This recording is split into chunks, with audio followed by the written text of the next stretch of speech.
शाला में इन दिनों आपको कर्म के बारे में बताया जा रहा है। जैन धर्म में एक विशेष शब्द है कर्म, कर्म सिद्धांत, उसकी चर्चा चल रही है। विषय तो कड़ा है, हम कोशिश करते हैं इसको सरल सरल बना के आपको दें। हमें आशा है पिछले 3 हमारे जो एपिसोड हुए हैं वो आपको ठीक लगे होंगे और आपके समझ में कुछ कर्म सिद्धांत आया होगा।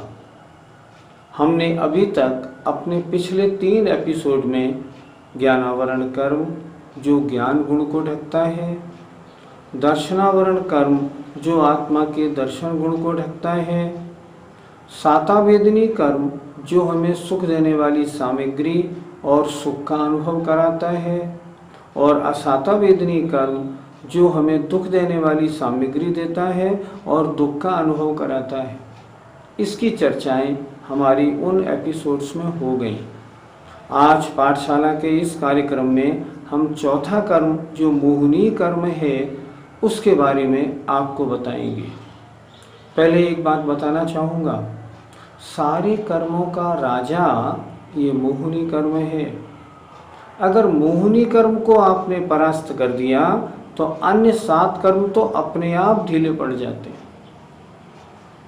सबसे ज़बरदस्त है हमारा संसार भ्रमण इस मोहिनी कर्म के कारण ही है। हमारा कर्म का बंध मोहिनी कर्म के कारण ही है। इसलिए आज जो आपको बताया जा रहा है ना, इसे अच्छी प्रकार समझें और अपने जीवन में ढालने की कोशिश करें। मोहिनी कर्म किसे कहते हैं? इसकी क्या परिभाषा है? मोहिनी कर्म अपने नाम के अनुसार परिभाषा बना लें, जो आत्मा को मोहित करे, मोहित करे, सच्चाई की ओर न जाने दे, जो आत्मा को गलत रास्ते पर ले जाए, उसे कहते हैं मोहिनी कर्म। इसकी एक परिभाषा और भी होती है, जो आत्मा के विशेष गुण हैं सम्यक दर्शन और सम्यक चारित्र। तो जो आत्मा के सम्यक दर्शन और सम्यक चारित्र गुण को प्रकट नहीं होने दे, जो इनका घात करे, उसे कहते हैं मोहिनी कर्म। मोहिनी कर्म के कितने भेद हैं और इनका कार्य क्या है? मोहिनी कर्म के 2 भेद हैं, दर्शन मोहिनी और चारित्र मोहिनी।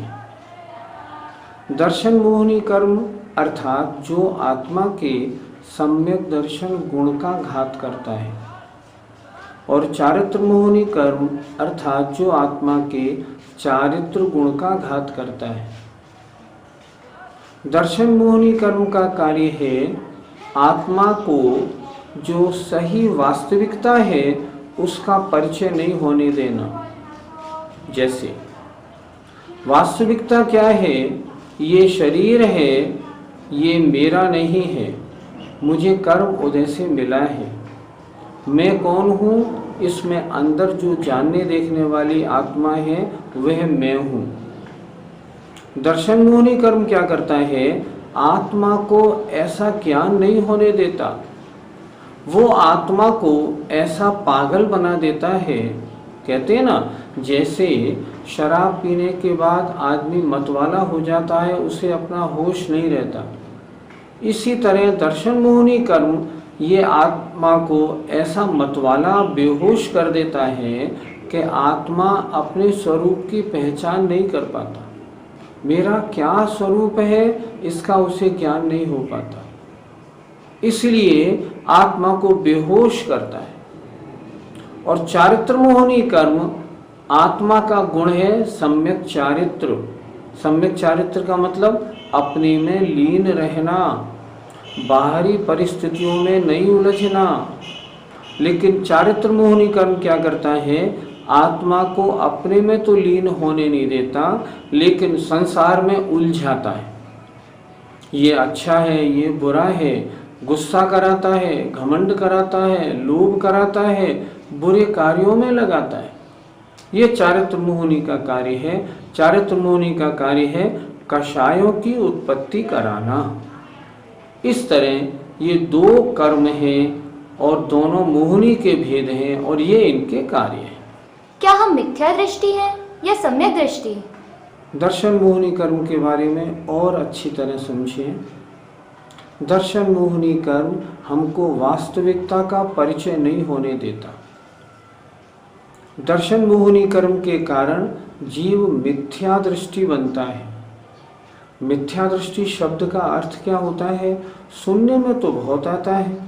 महाराज लोग अपने प्रवचन में सम्यक दृष्टि, मिथ्या दृष्टि बहुत कहते हैं, पर इसका अर्थ क्या होता है? शब्द का अर्थ लगा लीजिए। जैसे मिथ्या दृष्टि, मिथ्या माने झूठी, दृष्टि माने नजर। जिसकी नजर गलत है उसे कहते हैं मिथ्या दृष्टि। और सम्यक दृष्टि, जिसकी नजर सही है उसे कहते हैं सम्यक दृष्टि। किन कारणों से मालूम पड़े कि हम मिथ्या दृष्टि या सम्यक दृष्टि हैं? मिथ्या दृष्टि की नजर कैसी होती है? देखिए, सबसे पहली बात, हम 4 बातों के बारे में विचार करेंगे। पहली बात, मैं कौन हूं? हम जितने भी जीव हैं ना, वो इस शरीर को ही अपना स्वरूप मानते हैं। जो स्त्री है वो मानती है मैं स्त्री हूँ। जो बूढ़ा है वो मानता है मैं बूढ़ा हूँ। जो अज्ञानी है वो मानता है मैं अज्ञानी हूँ। जो बलवान है वो मानता है मैं बलवान हूँ। लेकिन नहीं, ये चीज़ें तुम्हारे स्वरूप नहीं, तुम ये नहीं हो। अच्छी तरह समझें। एक मैं हूँ और एक सामने डेड बॉडी पड़ी है। मुझ में और डेड बॉडी में अंतर क्या है? शरीर ये है और वो भी तो शरीर है। अंतर केवल इतना है, उसके अंदर जो जानने देखने वाला एक तत्व था आत्मा, वो नहीं है। तो वो जो नहीं है ना, मैं वही हूँ, मैं ये नहीं हूँ। अगर मैं शरीर हूँ तो शरीर जब जला दिया गया तो फिर मेरा अगला पुनर्जन्म क्यों हुआ? ये बता रहा है मैं शरीर नहीं हूँ, मैं तो आत्मा हूँ।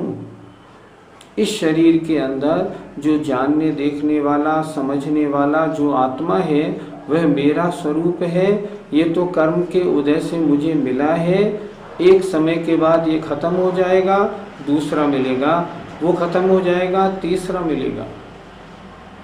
ये अपनी समझ बनानी है। अगर ये समझ नहीं बनी है, आपने अपने को बूढ़ा मान रखा है, अपने को स्त्री मान रखा है, मैं स्त्री हूँ, मेरा स्वरूप यही है, आप मिथ्या दृष्टि। और अगर आप मानते हैं मैं तो आत्मा हूँ, कर्म उदय से ये पर्याय मिली है, तो सम्यक दृष्टि। दूसरा, कर्म के उदय से कुछ फल मिलते हैं, अच्छे और बुरे। अगर आपने उन अच्छे बुरे कर्म के फलों को स्वीकार कर लिया है तो आप मिथ्या दृष्टि हैं। जैसे पैसा बहुत हो गया है और आप अपने को घमंड आ गया, मैं बहुत पैसे वाला हूँ। जैसे शरीर में शक्ति बहुत अच्छी है, आपको घमंड है, मैं बलवान बहुत हूँ। और अगर कमज़ोरी है और आपने मान लिया मैं तो कमज़ोर हूँ, मैं तो गरीब हूँ, मैं तो दुखी हूँ, मैं बदसूरत हूँ, अगर आपने ऐसा मान लिया तो आप मिथ्या दृष्टि। आत्मा जो मेरा स्वरूप है ना, न वो बदरूप होता है, न सुंदर होता है, न शक्तिशाली होता है, न कमज़ोर होता है। ये सब बातें इस शरीर की हैं। इसलिए कर्म का जो फल मिले उसमें अपने को उलझाएं नहीं। ये कर्म के फल हैं, मेरा स्वरूप नहीं। अगर ऐसी धारणा है तो सम्यक दृष्टि। और आपने कर्म के फल के अनुसार अपने को मान लिया, मिथ्या दृष्टि। मैं राजा हूँ, गरीब हूँ, नहीं, मैं राजा भी नहीं, मैं गरीब नहीं, मैं तो आत्मा हूँ, ऐसा बनाना पड़ेगा। तीसरी बात, मैं अन्य का करने वाला हूँ, अगर ये धारणा है तो ये दर्शन मोहिनी कर्म की देन है। मैं अन्य का करने वाला हूँ, इससे हम क्या समझें? जैसे मैं समझता हूँ ये जो मेरे परिवार में जो मेरे बच्चे हैं, इनके पालने पोषने वाला मैं हूँ। अगर मैं चाहूँ तो इनको बाहर निकाल दूँ। ये नौकर है, इसका पोषण मैं करता हूँ। ये सब मेरी भूल है। जितने ये जीव हैं, इन्होंने जैसे जैसे कर्म किए हैं, ये उसका फल भोग रहे हैं, अच्छा या बुरा। मैं किसी का अच्छा या बुरा करने वाला हो ही नहीं सकता। मैं चाहूँ किसी का बुरा हो जाए, अगर उसके पाप कर्म का उदय नहीं है, उसका बुरा नहीं होगा।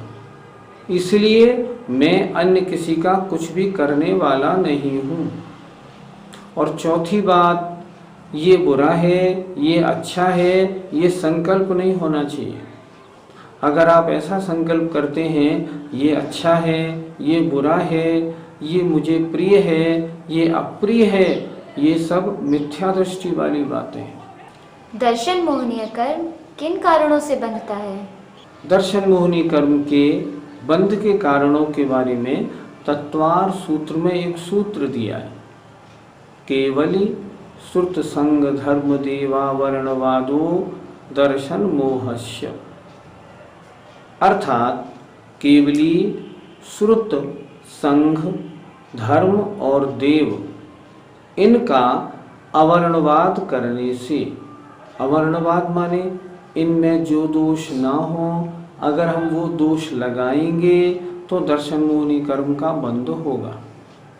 इसे हम अच्छी तरह समझते हैं, क्योंकि हमें दर्शन मोहिनी कर्म से बचना है।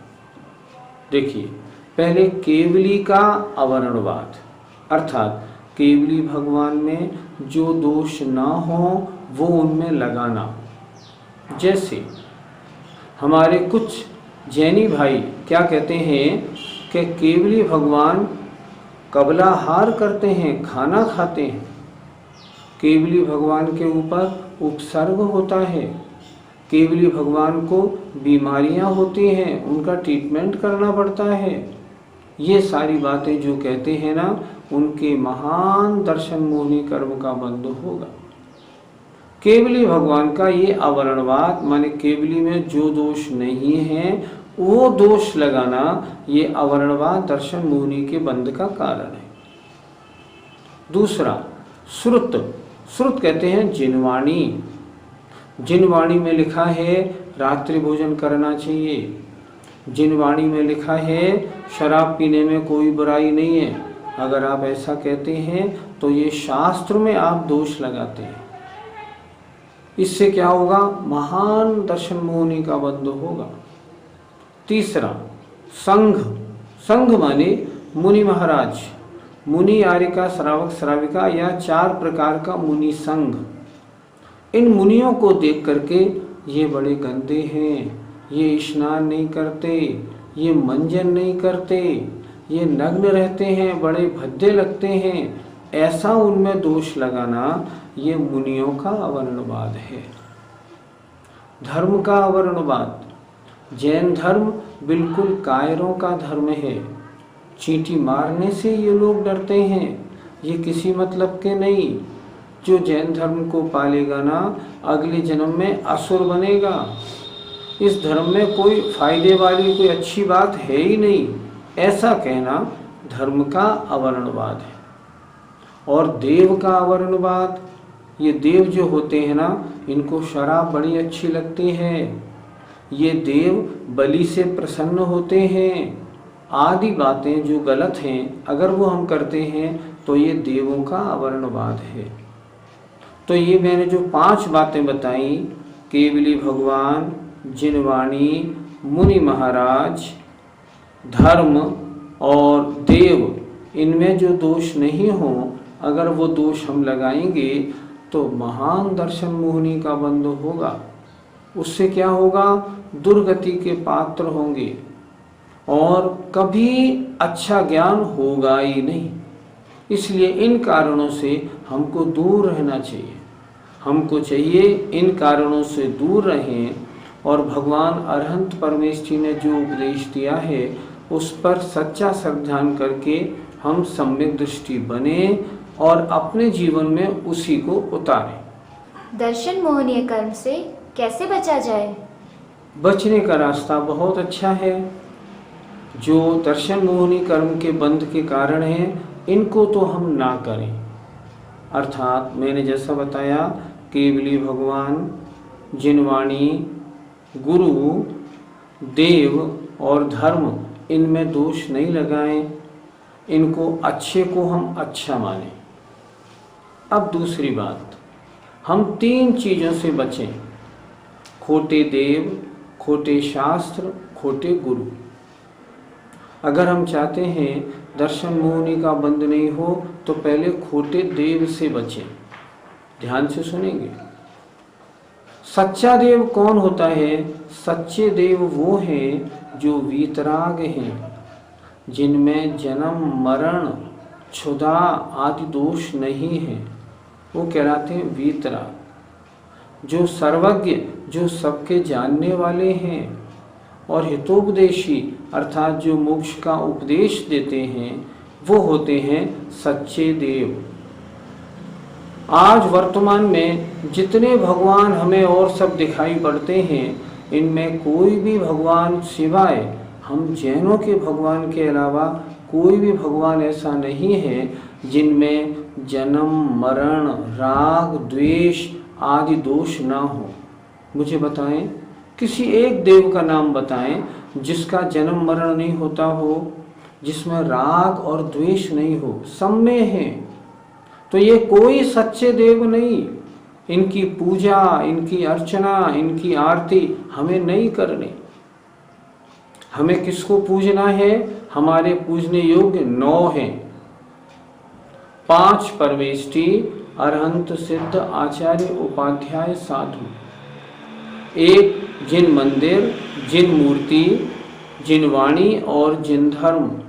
इसके अलावा कोई भी देवी देवता हमारे पूज्य नहीं। इन 9 पूज में कोई देवी देवता नहीं आते।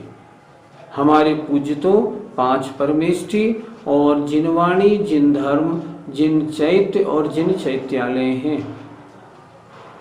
अगर हम इन्हीं की पूजा करें, अन्य की पूजा नहीं करें, अगर हम ऐसा करते हैं तो हम मिथ्यात्व से दूर हटेंगे। मिथ्यात्व 2 प्रकार का है।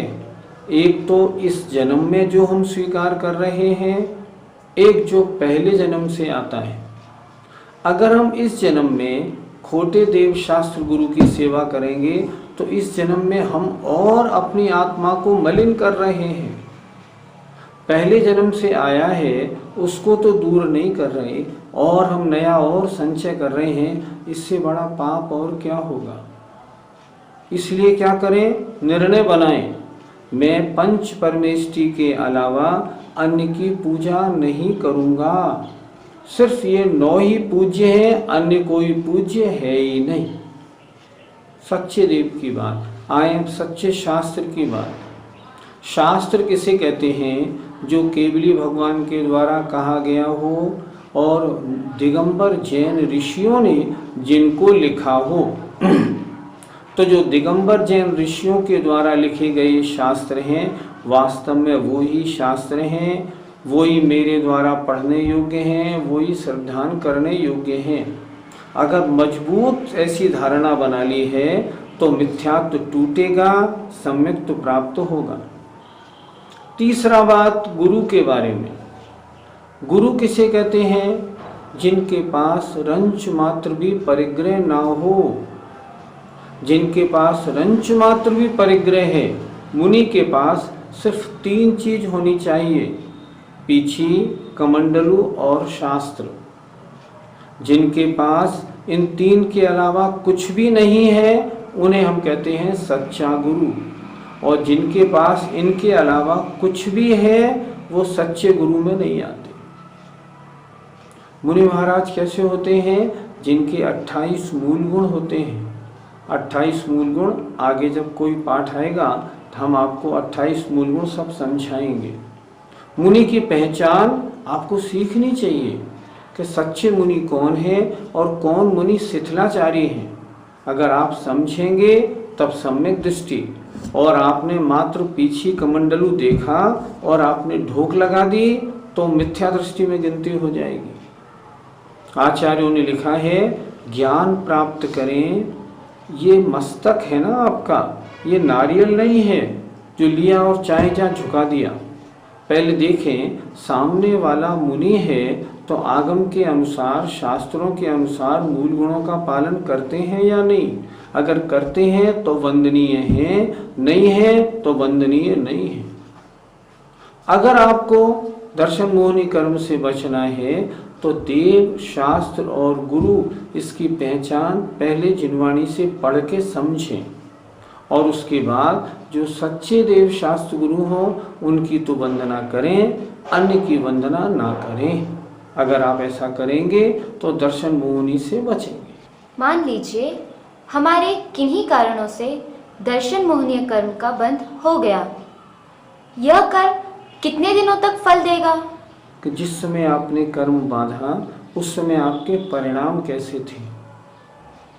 अगर उस समय आपके परिणामों में कषायों की तीव्रता है, आप में राग द्वेष पूरा है, तब वो कर्म ऐसे बंधेंगे जो हजारों लाखों नहीं, करोड़ों भवों तक आपका पीछा नहीं छोड़े। एक बार जो कर्म बनता है, मान लो हम दर्शन मोहनी कर्म की बात ले लें। दर्शन मोहनी कर्म की उत्कृष्ट माने मैक्सिमम स्थिति माने ड्यूरेबिलिटी, मतलब दर्शन मोहनी कर्म मैक्सिमम कितने समय तक आत्मा के साथ बंधा हुआ रह सकता है? एक समय का बंधा हुआ 70 कोड़ा कोड़ी सागर। 70 कोड़ा कोड़ी सागर बहुत होता है। एक सागर में अनकाउंटेबल ईयर्स होते हैं, और ऐसे सागर कितने? 70 इंटू 1 करोड़ इंटू 1 करोड़, इतने सागर तक एक बार का बांधा हुआ दर्शन मोहनी कर्म आपके साथ चिपका हुआ रह सकता है। ये इस पे डिपेंड करेगा कि जिस समय ये कर्म आपने बांधा उस समय आपका राग द्वेष कितना तीव्र था। अगर तीव्र राग द्वेष था तो इतना बंधेगा, अगर नहीं था तो जितना राग द्वेष कम होगा, जितनी कषाएं कम होंगी, उसके अनुसार इनका फल और इनकी स्थिति उतनी कम बंधेगी। इन सब चीज़ों का ज्ञान शास्त्रों से हमें जान लेना चाहिए, उसके अनुसार ही आचरण करना चाहिए। आज की पाठशाला का निष्कर्ष जरा हमारे दर्शकों को भी बता दीजिए। आज की पाठशाला में हमने दर्शन मोहनी कर्म की बात अच्छी तरह समझी। हमारा सबसे बड़ा शत्रु दर्शन मोहनी कर्म है। दर्शन मोहनी कर्म माने मिथ्यात्व, मिथ्यात्व माने गलत श्रद्धान। जो वस्तु जैसी नहीं है अगर हम वैसी धारणा बनाते हैं तब मिथ्यात्व दर्शन मोहनी कर्म का कार्य बनता है। हमको अपनी धारणा ठीक करनी है।